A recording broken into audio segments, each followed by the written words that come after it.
Okay, so let's look at our investigation of infinite geometric series.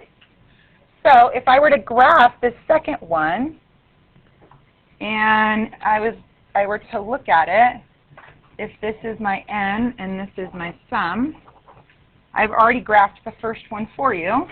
So when we go over 1, we go up to 1. My second series, or partial sum, is when the first two are added up. Let's just do that. No, that's going to screw me up. So at 1.5, I would go over 2 and up to 1 plus 1.1, 0.2, 0.3, 0.4, 0.5. Does that make sense now, Kayla? The third one, 1, 2, 3, I'm going to go up to 1.5. Then this is, sorry, that's 1. Then this is 1.5, so I would just go up 0.6, 0.7, and just a half. And then my next one, since this is 1.75, I'm going to go over and go up to, what was the next one, guys? 1.875, so I'd go up to 0.8 and go almost up to 0.9. 1.875, and the next one, please.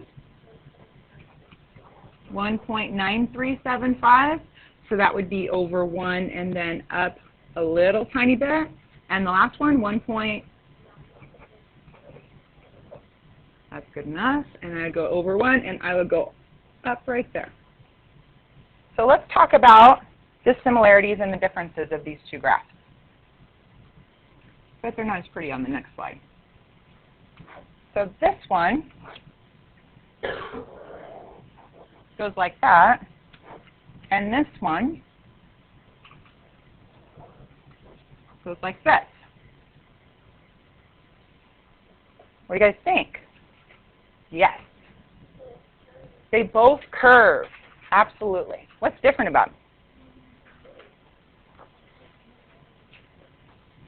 One curves at the bottom, one curves at the top. That's an important difference. One's negative. Is that negative? You're thinking parabolas? Okay. Yes.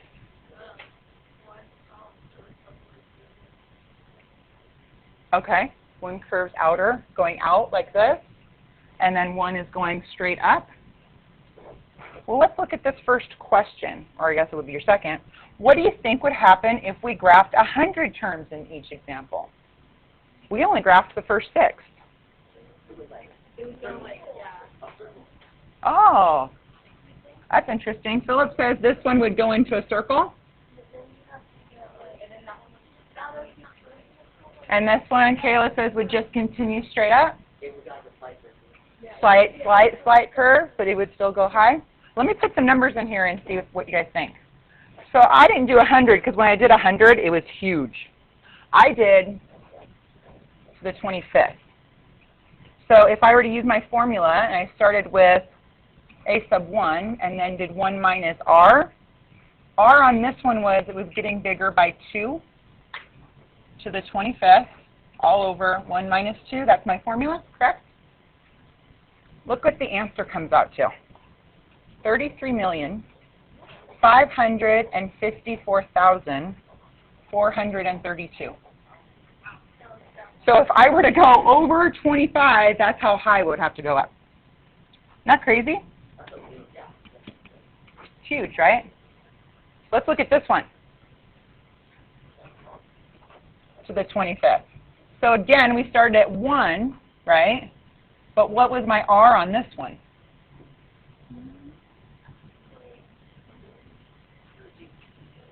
What was it? You guys have it in front of you. What was r on the second graph?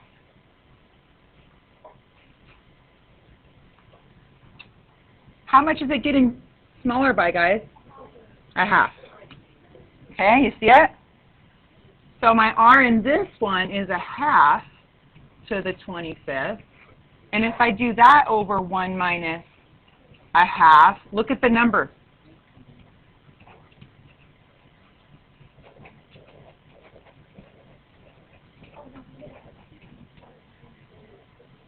1.999999994. It's not even 2 yet. Okay? Now, I love that reaction, okay? Philip's reaction is it's not even 2 yet. Guess what? It never will be. Okay? So, here's the question. Yeah, it's going to be slight. It's going to be, I'm not going to give away the word. Okay. So, which graph, look at your 2 descriptions I put on your paper. It says, to converge, coming together to eventually meet. To diverge, separate and go off in a different direction. So in your table groups, discuss which graph do you think is converging and which one is diverging? Divergent, right? What is the definition for divergent or diverge? Separate and go in different directions? Does that make sense for divergent? You guys are too easily amused. Okay, I'm going to give you a second. Recording? Okay, so what do we come up with? Which one is convergent? You got the first one? Okay, let's look at the definition again. Separate and go off in a different direction. Is it going in a different direction, though? Okay. Look at the numbers. Getting big, going off in a different direction. Does that make sense now? Yes. Converging to one number. What do you think it's converging to? 2. 2. It's on its way to 2, and actually, if we talk about an infinite sum, we say the answer is 2. Okay? Because technically, guys, if I were to go higher and higher, it would be 1.9999999, right? Okay. And now that's on my recording too. Okay. Okay, so today we're going to talk about converging graphs or infinite geometric series. So here's the difference between, oh, there's one more thing I wanted to talk about on the screen.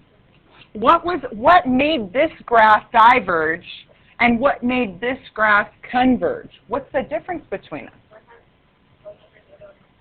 One has whole numbers getting bigger by a whole number, and one of them has getting smaller. So it can't be infinite, right? It can't be infinite if it's diverging like that. I mean, because that number's just going to get bigger and bigger and bigger, right? The only time you can have an infinite sum is when it's getting smaller and smaller. So it has to be a number that's a fraction or a decimal. Could it be a negative fraction?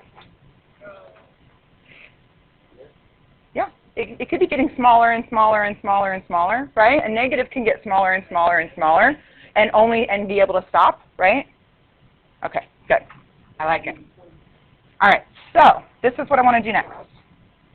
Check this out. These aren't notes yet. So we're going to compare and contrast the 2 different formulas. All right?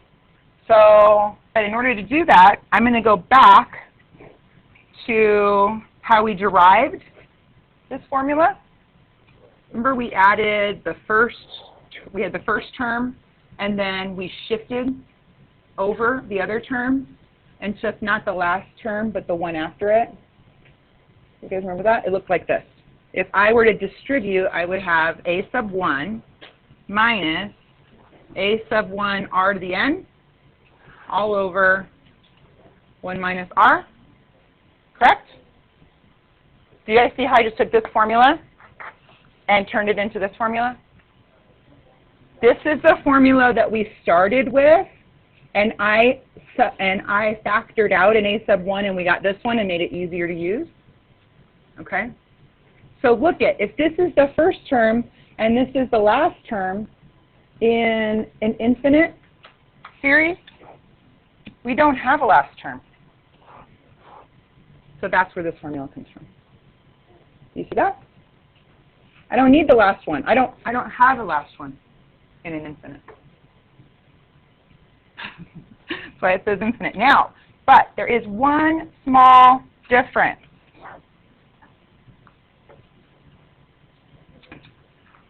Okay, so I want to show you the difference between these two things. 1 plus, let's see, a half, we'll use the other example, plus dot, dot, dot, plus 1 over 32. This is not infinite, right? Why is this not infinite?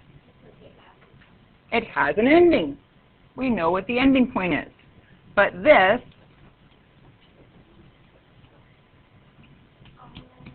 is infinite because we don't know the ending. So do you see the difference between where the dot, dot, dots go? This one says, I've got terms in between these two. I just don't know how many. This one says, I don't know how many I have because there's an infinite sum. This one is not infinite. This one is infinite. And this one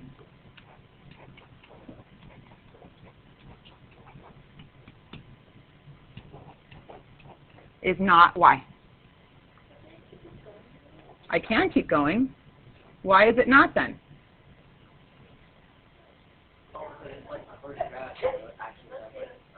It's getting bigger, right? By 2, right? R is 2 on this one. So it's getting bigger and bigger and bigger, so we're going to have, and when we have something like that, we say it has, I'm going to say no sum exists. No sum exists.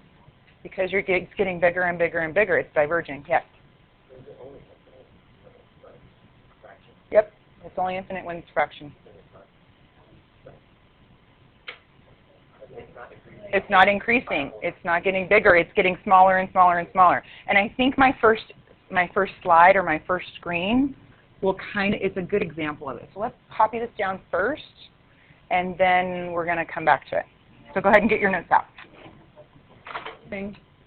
All right, so let's do a real-world example that would explain it so much more perfectly. Okay, so you're at the park pushing your best friend on a swing. After your initial push, you do not push your friend again. On that first swing, your friend travels 25 feet. I guess that's why he's in the tree, right? On that first one, you get pushed 25 feet. Your friend travels 80% of the distance of the previous swing for the next one. So R would be 80% or 0.8. Good. So find the total distance that your friend travels. So no writing down, just watching. Okay? Now, does this kind of make sense why this is going to converge to a certain number? The amount of feet? Because each time, so the first time it's 25 feet, swing 25 feet, right? So swing is 25 feet, and then less, and then less, and then less, and then less, and then less, right? Until they're just sitting there in the wind, you know, moving with the wind and not really swinging. Yes. What? No, not yet. Okay. So let's check this out. So I'm going to use my formula to figure out exactly how far this person is going to be swinging. So I would use my formula here, which is 25, 1 minus 0.8. This is my infinite sum. Then that would equal, and I hate to use calculators when I can do it not in my head, but if I can do it easily with computation, I'd rather use computation. You can use calculators if you want, but calculators also have error. Why do they have error?